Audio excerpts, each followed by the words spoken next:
Hello and welcome to Gadget Joe, and today we take a look at yet another offering by Valkyrie.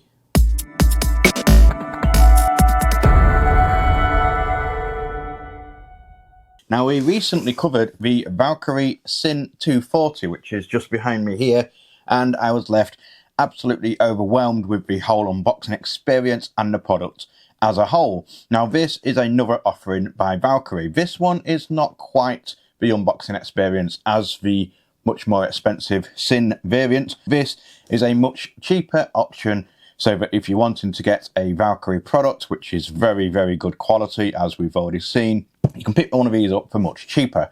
Currently, these are retailing in the UK for around the £90 to £100 price mark, so still quite a high priced AIO in terms of what you can get on the market nowadays. So what do we get in this that warrants that slightly higher price point, but obviously not quite as high as the Syn that we recently covered? Now, obviously the Syn featured a 2.4-inch LCD screen, and obviously the unboxing experience was second to none. The attention to detail that they put into that product was mind-blowing. Now, that's not to say that they haven't done some extra details in this one as well. The design of it is absolutely stunning. It is a very, very pretty cooler, and obviously you're going to see that very shortly. In typical Gadget Joe fashion, what we're going to do in this video is take a look at the box, get it open, see what you get inside the box, and then I'm going to install this cooler onto one of my motherboards so that you can get a first-hand look of what it's like to install, see how easy it is to install, and then I'm going to put it up into my test system, run some benchmarks on it, run some tests, and then at the end of the video we'll see how it performs and then do a final conclusion. So anyway, enough of me talking. This is the Valkyrie Jarn 240. Now, they do come in different models. They do have the 240, the 280, which features two 140mm fans, and the 360, which features the three 120mm fans. And then obviously what we have here is the 240 that features two 120mm fans. It does come in white, and it also comes in black as well. And I'm a bit of a suckler for white products. I'm quite biased towards white products, and I really do think they look quite premium. Obviously, there's an influx of new cases coming out, especially if you've been watching the footage at Computex. There is a whole new flood of cases coming out, and they are all absolutely stunning, and they're all designed at showcasing your hardware. So a pretty cooler like this is definitely going to be welcome. Now, when it comes to that price point, it is justified as well. I know we sort of slated on it earlier on in the video, but even though it is a £90 to £100 cooler, it does have some quite decent specifications for it, which I'll get to very shortly, because to begin with, I'm just going to get the box open and see what you get. Now, the box itself is very nice. As you can see, it's got quite a modern gamer feel to it, and it looks quite understated at the same time. It is a white box with some blue font on there outlining the brand. Now, the Valkyrie logo, as you can see on the front here, is nice and prominent. It's not embossed like it is on the Syn box, but it still looks very nice. On the sides, there's not a lot of details, it's just the product branding, and obviously on the bottom, the same again. On the back, you don't even get anything on there either, it's all on the top of it. This outlines some basic information in multiple languages and some key features of the cooler. So now we're going to get into the box and see exactly what you get. So this, obviously, as I've mentioned, isn't quite the unboxing experience of the Syn. Now, that's not going to take away from the product. It is still a very simple unboxing experience, and you pretty much get what you pay for. So removing that foam pad, you get the installation guide. Now, as I mentioned in the Syn video, the installation guides for Valkyrie are like Bibles. They are huge. Look at them. I don't really know why they need about 1,000 pages for it, but it has everything you need in pretty much every language you could consider in there. You do also get the warranty card in there too.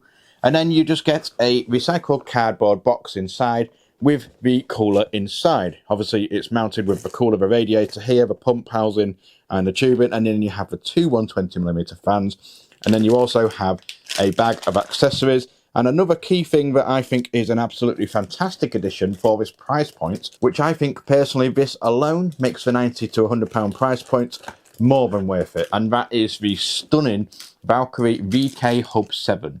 This was obviously showcased in the previous video with the Syn cooler, and it's the same hub. It's an absolutely stunning looking hub with some clear acrylic on the top, which you'll see very shortly as well.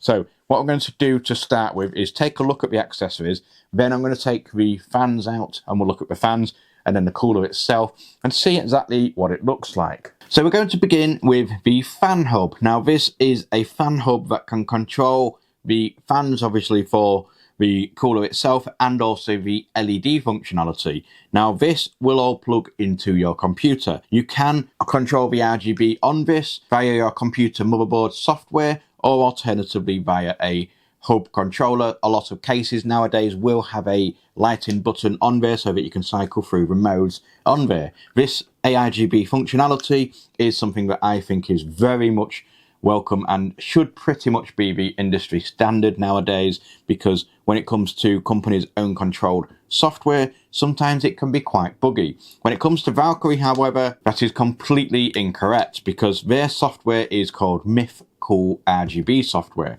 And I'm not going to go into the full details of that software once again like I did in the Syn video. I will leave a link to the Syn video in the description so that you can go and check that out, and it has a fully comprehensive coverage of the Cool software.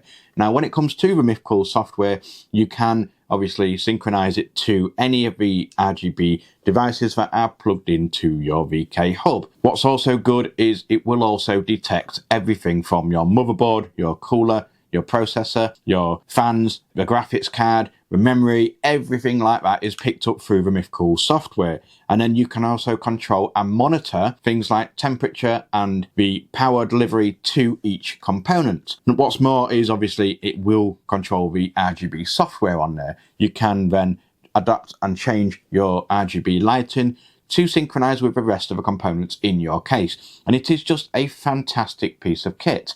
There is also functionality in there to test and benchmark your cooler and also your graphics cards and components as well. The actual hub itself is absolutely stunning. Now it looks quite simple from here. As you can see now, on top of it there is a sticker that has a diagram on it that has some indications of where to connect everything to it. But that's not the party trick. When you remove this sticker, you see that it is in fact a clear acrylic cover for this. It's a lid that is clear so that you can see everything inside, and it just looks absolutely fantastic. Now again, it is just a LED RGB controller. It's nothing amazing. I just think that the extra attention to detail that they put into this hub is absolutely fantastic, and it's a real nod into the quality of Valkyrie products. Next, we get a little bag featuring all the accessories that you need to mount the cooler. Again, another little nod to their attention to detail is that all of their accessories come in little bags that are individually branded with Valkyrie hardware, and it looks absolutely fantastic. It really does give a little bit of premium to the product. So now that we've got everything laid out, you can see everything has a function. It's also very, very well labelled. These three little bags here, so you get a little baggies inside a baggie, and these again, Valkyrie branded. These feature the radiator screws, which are labelled on the back again. So these are all the screws, short screws and longer screws, so that you can mount the fans to the radiator and also mount the radiator to your case. The next bag features the AMD mounting kit. This has got everything that you need, all the little brackets that you need to mount it to your AMD socket on your motherboard. The next one is an Intel mounting kit. Pretty much the same thing as the AMD, but you have all the mounting hardware that you need there. When it comes to mounting Intel, you don't always get backplates on their motherboards, so they provide you one here. Now this is quite cool because a lot of mounting brackets feature multiple holes on the top so that you can get them into the right socket. This then has some little feet on here that you can maneuver left to right or up and down so that it can fit the correct sockets of your Intel motherboard. Now what's more is it's a very high quality metal piece, and it does have a little insulating layer on it as well to protect the back of your motherboard. You then get some bracket screws. This is what mounts the actual pump to the socket hardware that we see here. Then, last but not least, you get a couple of little accessories in the form of the hub connections. This is a cable that goes to your motherboard. There's a 3-pin 5 volt and also a 4-pin PWM header so that you can connect to the hub to your motherboard to control all that software. You do also get a couple of little Valkyrie Velcro strips to help with cable management. But last but not least, you get a little tube of Valkyrie thermal paste. Now, it's not going to be the most amazing thermal paste on the market. It's pretty much stock thermal paste. I don't know who their vendor is for their thermal paste. From what I've seen with the Syn 240 that I reviewed, it's a quite decent thermal paste. Nonetheless, you do get enough there to mount your cooler a couple of times as well. Now, obviously this is a 240 model, so you get two 120mm fans. Now, these fans are the Valkyrie V12F fans. Now, they're not high pressure or static high pressure fans. They are just standard radiator cooling fans. The fan speeds are rated at 700 to 1850 RPM. Now, that 1850 RPM doesn't sound as much as some of the coolers or fans on the market, but it should be more than enough to keep your system cool. Obviously, we're going to take a look at everything and find out just how well these fans perform very shortly. Now, when at full 1850 RPM speed, they are rated to push around 75 CFM or cubic feet per minute. So that's quite a significant amount of air from a fan, especially considering that slightly lower RPM. Now, the volume of this is 34 decibels at full speed, which isn't majorly loud, but it also does have a quiet hum to it. What's more is the 140 versions of these really do push a significant amount more air. Now, the 140 speeds range from 500 to 1850 RPM once again, but they are capable of pushing up to 105 CFM or cubic feet per minute, and they are also rated at 32.2 decibels, so they are slightly quieter than the 120 variants. The design is very simple. They actually look quite similar to some of the products that I've just recently covered. They are a plain, simple design with a nice white frosted fan on the top. Now, the reason that it is a frosted fan is because that effectively diffuses the light across it evenly, distributes it nice and evenly across the fan blades. All those LEDs are built within the hub of the fan itself. In the middle there is a Valkyrie sticker with a Valkyrie logo on there, and they are just a nice, simple, effective fan. Now, we're going to take a look at the lighting modes very shortly. Now, when it comes to connectivity for these fans, there's no daisy-chain functionality on these. You do have two cables. One of them is the 4-pin PWM connector, and the other one is the 3-pin 5-volt Argb connector. There's a male and a female as well, so that you can link the fans along if you do wish to. So last but not least, we're going to take a look at the cooler itself. So the cooler itself, as you can see, is nice and compact. It does look quite premium considering its price point. The radiator itself is an aluminium radiator, and it is quite a low profile one. Now, the tubing length isn't amazingly long, but it should be more than enough for what you need in your system. I would always recommend mounting your pump lower than the radiator, or at the very least lower than the inlet and outlet for the radiator, so that the pump can work more effectively. The tubing length is 395mm, so it is a decent length, but obviously not as long as some of the ones that I've covered before. The pump housing itself is absolutely fantastic. It does feature a stunning little design. It's quite modern, it's quite nice. It is a sturdy plastic construction as well. It does feature a little mirror on the front, and that mirror functions as an infinity mirror when it's lit up. You're going to see that very shortly when I get it installed on a system and power it up. The Valkyrie logo in the middle also rotates, so depending on the orientation that you have it in your case, you can make sure the Valkyrie logo is the correct way at all times. Behind it is some frosted fan effect plastic, which doesn't spin, it doesn't rotate when it's in use, but it just provides that little bit of a gaming aesthetic to it. That's all the lights on this as well. There's no extra lights on there. You do have some nice little details on the side to really give it that little bit more of a gaming aesthetic. Now, when it comes to the cold plate, it is a skived copper cold plate, and it does feature a little anime manga, I don't know what you'd want to call it, sticker on here that covers everything that you see, and then obviously you just simply remove that to mount it to your motherboard. Now, I'm not sure if this is actually a character from a anime. I don't really watch anime, so I don't know if it is, so I apologise for those of you that are looking at this and thinking, oh my god, you can't, as if you don't know that. Yeah, it's a nice little effect, and it's also a nice little nod to Valkyrie's roots as well. When it comes to compatibility for the mounting options for the Jarn 240, there is Intel's LGA 1150, 1151, 1155, 1156, 1200, 1700, 2011, 2011 3, and 2066. And also when it comes to AMD, you've got your standard AM4 and AM5. So there's an extensive list and backlog of compatibility for a cooler like this, which is very welcome to see. Right, so what we're going to do now is get everything installed, and then you're going to watch it as I do it to see just how easy it is to install this cooler onto a motherboard. Now, for the purpose of this part of the video, I'm not actually going to install it to my main test bench yet. I'm going to install it to this motherboard, which is the colourful Z790 D5 Gaming Frozen, an absolutely stunning little board, and it does have a Intel i5 12400F in there, so that it is the LGA 1700 socket. The reason I'm doing it on this now is so that you can see what the installation process is like. After this, I'm going to get it set up into my main test bench, and then obviously we'll do the testing on that. So before we do any of that, we're going to mount the fans to the radiator itself.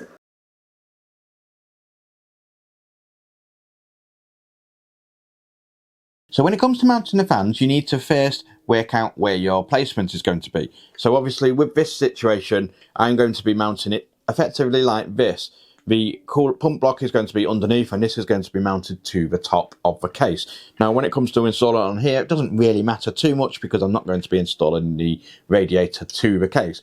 But when it comes to mounting it to my test bench, it will be oriented like this. So for the sake of that, I'm going to be installing the fans like that.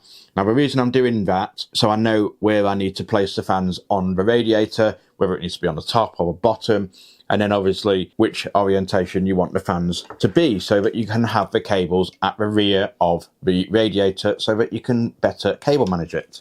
Nobody wants to have a radiator on show with the cables on the front. And this way I know that I need to have the cables at the rear facing me. So what I'm going to do is I'm going to turn it around like this so that you can get a better idea and visual of this. So for now, obviously the cables are going to be facing you. What you need to do is then take the two fans, place them onto the top. There is 4 mounting holes on each of the parts for the radiators, which line up through the 4 holes of the fans themselves. I'm not going to tell you how to suck eggs, you probably already know what you're doing. For those that have no previous knowledge or experience installing an AIO, I'm just going to try and do it in layman's terms for you. So what you need to do then is take the screws that you get included in the package. The ones that I'm going to be using are these ones. These are the longer stem ones, and they also feature a non-threaded part for the majority of the screw. What you need to do is take this, line it up through the holes, and then just line it up with the holes on the radiator. You then just simply get a screwdriver, tighten it. Don't tighten it too much first, so you can still maneuver it around if you need to. All you need to do then is complete that for the other 3 screws, and then the same again for the existing fan. Now the fans do feature rubber pads on them as well, which helps with vibration. Those rubber pads will effectively, it'll eliminate any vibration through the radiator or through your case itself, effectively making a quieter experience and also much more stable for the fans.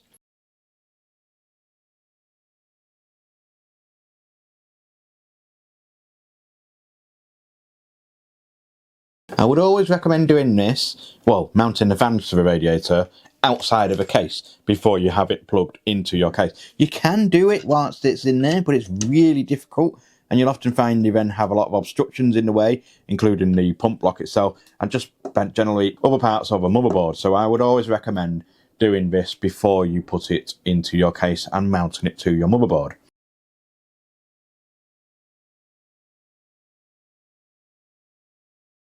So when you've screwed all 4 in, you can just go around and give it a little bit of a tighten. Now don't go too tight because you can start to pull the thread from the casing on the radiator and then potentially cause some damage to it. You just need it a little bit less than hand tight, so it's decent enough to keep everything in place and you know it won't really go anywhere. Right, so before we can mount this to your motherboard, we're going to prepare the motherboard with the correct hardware so that it can marry up with the cooler itself. So for this, you need to make sure that you get the relevant hardware for your motherboard. Now, obviously, as I mentioned earlier, a lot of the Intel brackets don't come with the backplate, so they include one with it. A lot of the AMD hardware already has a backplate on there, so you need to then take the correct Intel mounting kit that you see here, take this backplate, turn your motherboard over, or alternatively, in a lot of cases, they will have a cutout in the case so that you can do this while it's all mounted. Now, obviously, this motherboard isn't going to be mounted to a case, so I don't need to do that. What you need to do then is determine the sizing of the holes that are at the back of the motherboard here. There is also some little noggins on the back of this backplate which line up with the holes in here. Now, they might not be in the correct position, and that's why you can then maneuver and adjust the fittings on this to go exactly where you need to go. And as you can see, it is now in place. What you need to do then is hold it there, because it will move when you start to turn it around, and then place it down onto something so that it holds it into position. Now, obviously, when it's in your case and it's already mounted and you're installing it that way, you just need to simply hold it into position. You next need to get the Intel bracket screws in this little bag here, and you need the 4 little screws, the larger ones in the bag. All you do now is take these screws, the larger threaded side goes to the previously installed backplate here, and all you do is simply screw them into place. Don't tighten them right down to begin with, just get them all in. Start twisting them to get them tighter as you go along. Once you have all 4 in, you can start to tighten it a little bit more. Now, it only needs to be hand tight, doesn't need to be anything tighter than that, because you can potentially damage the motherboard. In the Syn model, it did actually come with a little tubular tool which helped to install that without getting your hands in there. It was really quite welcome, and it would be nice to see that in this setup as well, because it's not an expensive tool, just a nice little addition. Just a shame that you don't have that in this setup, but nonetheless you can still get there quite easily. Now, that's all we need to do for the motherboard for now. Now we need to take a look at the actual pump itself. So now, in a little baggie that had the Intel brackets and AMD bracket screws, there are 4 little screws inside here. So you need to take those out. You do also have 2 little brackets, 2 little arms, and that is what attaches to the cooler itself, and then that will then secure the cooler to the motherboard brackets that we previously installed. At the side of the pump housing, you have 2 little plastic noggins here. Now, these feature 2 holes on either side, and these line up with the holes on the brackets that you can see here, and it just sits in nicely and securely.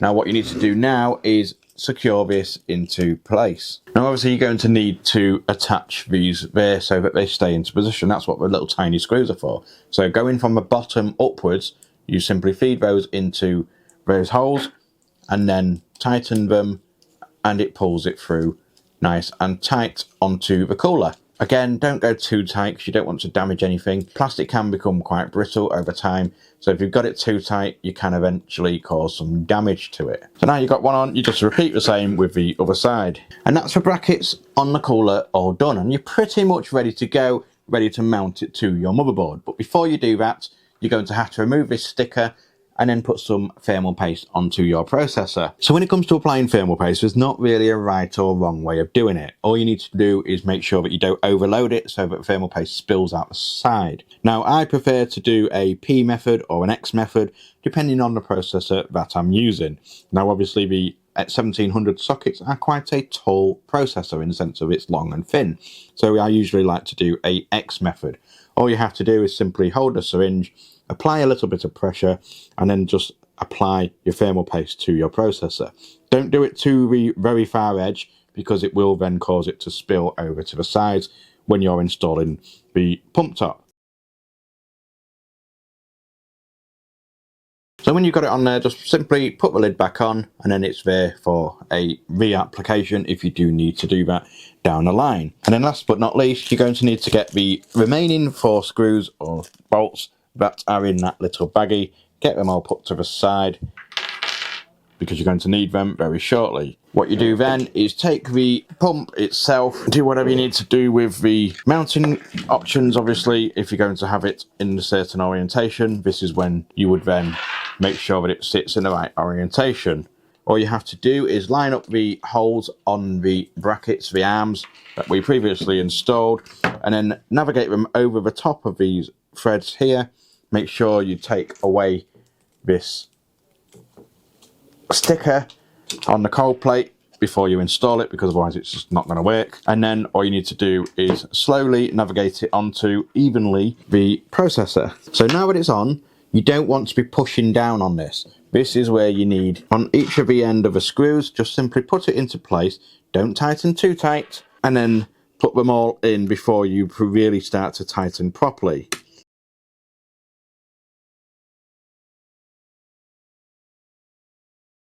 When you've got all 4 screws on, this is when you can start to tighten them properly. Don't tighten one right the way down and then work on your next one.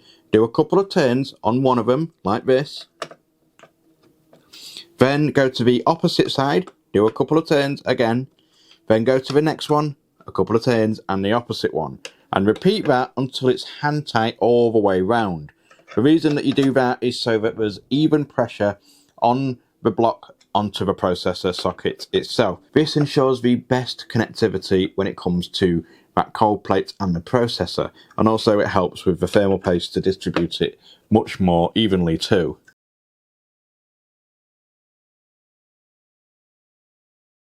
And that's now the block attached to your motherboard. What you need to do now is wire everything up. Now the pump itself needs to be plugged to the motherboard, and that would be plugged into the fan header or the pump header on your motherboard. Usually that's located at the top. On some motherboards it's slightly lower to the bottom, but it will be labelled on there which one you need to use on this one. So on this one it is at the back here. So once you've got that connected, you then have another cable which is your RGB cable. This will then plug into your USB hub along with the cables from the fans themselves. When it comes to mounting the radiator to the case, it's quite simple. Just get it into position at the top or the side of your case, wherever you want to have it mounted, and then use the small screws that are included in this little baggie here, screw them into place, and you're pretty much ready to go. All you need to do now is, once you've got everything all connected, the cooler is installed on your motherboard, you then need to plug all the correct cables into the relevant ports on the fan hub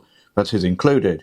Now before you remove that sticker on the fan hub, it does outline on there on a diagram exactly where you need to plug the right ports into the right places, and then connect the right ports into the relevant places for the motherboard. Make sure that you connect all the relevant leads to the relevant points on the controller. Then obviously you can remove the sticker from the controller and mount the controller where you need to. You do get some included screws to mount the hub onto your case. Now the controller itself is about the size of a 2.5-inch SSD, albeit a little bit slightly smaller, and it will fit most places where a standard SSD will fit. Again, you can always just mount it on the back or slot it into your PSU shroud on your case if you do not wish to do so. So as you can see, now that everything is all connected, again, this isn't set up properly on the test system. This is just simply running so that you can get a good idea of what the RGB looks like on both the fans and the pump top itself. And as you can see, they look absolutely fantastic.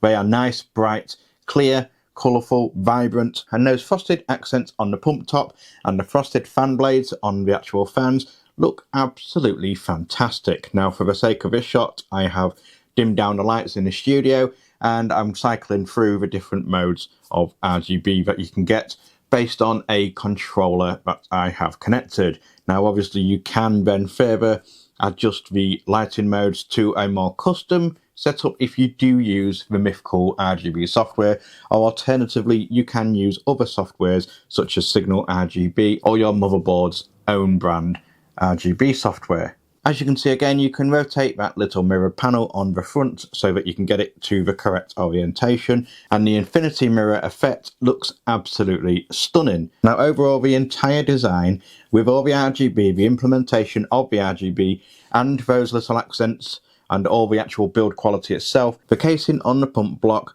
all give it a very premium feel. Considering the fact that this is a £90 to £100 AIO, it would be classed as probably middle of the line hardware, and it's definitely giving off much more premium aesthetics here. Now that we've had a look at the RGB implementation and the way it looks, and obviously installed the cooler onto the board, we're going to stick it into a different test system, and we're going to really put it to the test to see exactly how this thing performs. When it came to testing the Jarn 240, we put it to the test using multiple methods on our test system. The hardware used is an Intel i7-13700KF 16-core 24-thread CPU on an ASRock Z790 Tai-Chi Lite with 48GB Patriot Viper 5 Elite DDR5 and an InnoChill RTX 3080 Ti. We compared the results directly with both Air and AIO coolers, some smaller, some larger for a variety of results. The most direct comparison for results would be the Be Quiet Pure Loop 2 FX 240mm AIO and of course the slightly more powerful Valkyrie Syn 240. To begin with, we tested all coolers under the 3D Mark CPU profile benchmark, which puts the CPU under stress to find out its performance scores across 16, 8, 4, 2 and single core benchmarks. This then causes the CPU to utilise all cores and really push it to the limit, which in turn transfers to heat from the CPU. The Jarn 240 came in at 52.6 degrees, which is almost 2.5 degrees warmer than its Syn counterpart, but it pipped the Pure Loop 2 for a victory by almost 1 degree. I then ran a couple of CPU intensive games in the form of Fortnite and Cyberpunk 2077. I first ran Fortnite in 1080p at ultra high quality settings for 30 minutes, and once again the Jarn fell short of a Syn, but kept up with a Pure Loop 2 with just a 0.2 difference. Running Fortnite once again at 1440p at ultra high for 30 minutes caused the temperatures to pick up a bit, as to be expected. But this time the Jarn took the advantage over the Pure Loop with a substantial 1 degree difference. Finally, we ran Fortnite at 4K quality at ultra high for 30 minutes to push it a little bit more, and here the Pure Loop outperformed the Jarn once again, with the Jarn hitting 66.4 degrees. Cyberpunk proved a little bit more challenging for the coolers over Fortnite, naturally so with all the additional rendering and shaders needed. We tested it for 1 hour at 1440p at ultra settings, and this time round the Jarn hit its highest temperature of 71.2, falling slightly short of a Pure Loop and a Syn by a fair amount, but still performing better than the Intel stock cooler and the Johnspo profile cooler. And then finally, I set to render a 4K 30-minute video using DaVinci Resolve. Video rendering is primarily CPU intensive. Newer systems and graphics cards can help with the final stages of rendering, but predominantly it is a CPU intensive task. This time round, the Jarn and the Pure Loop hit the exact same score with a respectful 54.5 degrees. And that brings us to the end of the testing for the Jarn 240 by Valkyrie. When it comes to testing, it pretty much performed exactly where I expected an AIO of its nature to perform. Its direct competitor in my testing was obviously the Be Quiet Pure Loop 2 FX AIO, which is also a very similarly priced cooler. Now the Pure Loop 2 actually has some slightly higher speed fans, but the fans that you get on here actually push a little bit more air. The design of the fan blades obviously makes a difference in terms of keeping it cool, and the pump, even though I don't know the full specifications of the pump itself, can't really find those on the internet very well, but there's clearly some very good numbers and efficiency from the pump itself to keep everything nice and cool. Now it did struggle when you compare it directly to its bigger brother, the Syn 240, which we recently reviewed, and that's down to a few factors. Now the Syn is naturally a more powerful AIO. It has a much larger pump, and also the fans on those spin at 2150 RPM, so they are a much higher RPM and much higher airflow fan. So naturally that is always going to perform slightly better than a system like this. In fact, the Syn 240 was probably the best 240 AIO that I've ever had my hands on the channel. And this doesn't trail too far behind. It did fluctuate on some tests. Some tests it was better than the Be Quiet. Some tests it was not as good as the Be Quiet. And it performed exactly where I would expect it to perform. It naturally outperforms most air coolers. Obviously, the Be Quiet larger units that we did review it with are designed to take on 360mm AIOs because they are large, high volume air coolers. Now a standard air cooler such as the standard stock Intel air cooler, or obviously the Johnspo low profile, or most general normal sized air coolers, naturally going to fall behind an AIO like this. So overall, a very solid performance. Not an overwhelming performance, not an underwhelming performance, pretty much exactly where it should be. Now, when it comes to installation of a cooler, it was super simple, as you saw. Now, I know in a lot of my videos, I tend to go over the installation methods of a lot of my products and the components, and it does make the videos quite long. Some people don't like that, but that's generally my style. I want to do it so that anybody that's looking for a component such as a Valkyrie Syn 240 or a Valkyrie Jarn 240 like the one here, or any other product, I want them to look at my videos as if they've never seen the channel before. And I tend to do it on the basis of it's a product that someone's looking for. They probably don't really know what they're doing, or they're quite new to PC building and they're wanting to find a review video on a product. They want to be able to see a step-by-step guide of how to install the product as well. So that's the reasoning behind the longer videos that I do. But again, it also shows the build quality, the installation process of said products. And when it comes to installing this, as you saw, it was super simple. All it took was 4 screws to mount the backplate into place. The backplate on these I really do like, with the little adjustable arms on the end.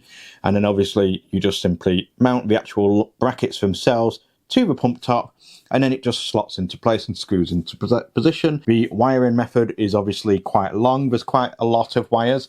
I would like to see them maybe do some sort of daisy chaining. As you can see, this is all connected to the hub, and this is just using 2 fans and the pump. And there are a lot of wires here. You've got the wires going to the fans and the pump for powering the fans and the pump, and then you've also got the additional Argb cables as well. Then you have the SATA power connectors that you need to do that, and then an additional one to go to power the PWM controller and the Argb controller on your motherboard, or through an external controller or your case. So it would be nice to see something done with the cabling, but in general, this is pretty much standard as to what you would get for most AIOs and coolers or Argb products. So it's not particularly a massive problem. Obviously, you can make sure that you cable tidy everything into your case to make it all nice and neat. And usually when everything's at the back of a case, you don't really see it anyway. You do have a decent amount of length on the cables, so there is enough room to maneuver. Now, this fan hub, again, is something that I'm a big fan of. Valkyrie have really blown it out of the park with the design of a fan hub, and it's nice to see that it's included in one of their lower end products. The software is pretty much second to none from what I've had my hands on. The fact that it can not only just control the RGB lighting of the products, it's the fact that you can do benchmarks on all of the hardware on your computer and also use it as a monitoring tool. It is just an absolute powerhouse of a software suite, and it's definitely something that I'm going to be using more often going forward in the future. And it is definitely something that Valkyrie have obviously put a lot of time and effort into, and it's just a very, very nice software suite to use. Now, the product itself does feel nice and sturdy. It's got a good, reassuring build quality to it. Again, it's not the most expensive one on there, so there are a few little plasticky parts, but again, you're not really going to be touching those. Once everything's into place and installed, it looks absolutely fantastic. That pump top, as I mentioned earlier, does have some metallic accents to it, which really do give it a premium feel. Now, the lighting modes on this, with that frosted accent and the adjustable top for the infinity mirror, really do look very good. So if you are after a cooler that is something a little bit different, but offers some really nice lighting modes, and it's going to improve the cooling performance of your setup. If you have an existing, just an Intel stock cooler or an AMD stock cooler, or you're just looking to dive into water cooling in the first beginning stages, this is a very solid option. Now, again, you're going to be able to get some much cheaper options out there that are going to perform very similarly. It's just a case of your own preferences. Now, it would be very easy for me to recommend this based on the build quality and the aesthetic of it, but I think the biggest key selling point of this is the attention to detail that Valkyrie put into their products. Now, again, it's not as flashy as the Syn that we covered, but it's definitely a very, very well made, very well thought out product. And just the fact that you get this fan hub controller included really is a bonus. And that's pretty much it. This has been my rather unconventional unboxing, installation and review of the Valkyrie Jarn 240. I will leave a link in the description, as always, as to where you can get your hands on one of them. If you do want to get one, obviously they do come in white as well, so I'll leave a link in the description for the white one also. Whilst you're down there, please let me know what you think about the product in the comments, and hit like on the video, because it really does help the channel. And if you haven't already, and it's your first time here, please hit subscribe because the channel is growing and I'm going to be covering more like this.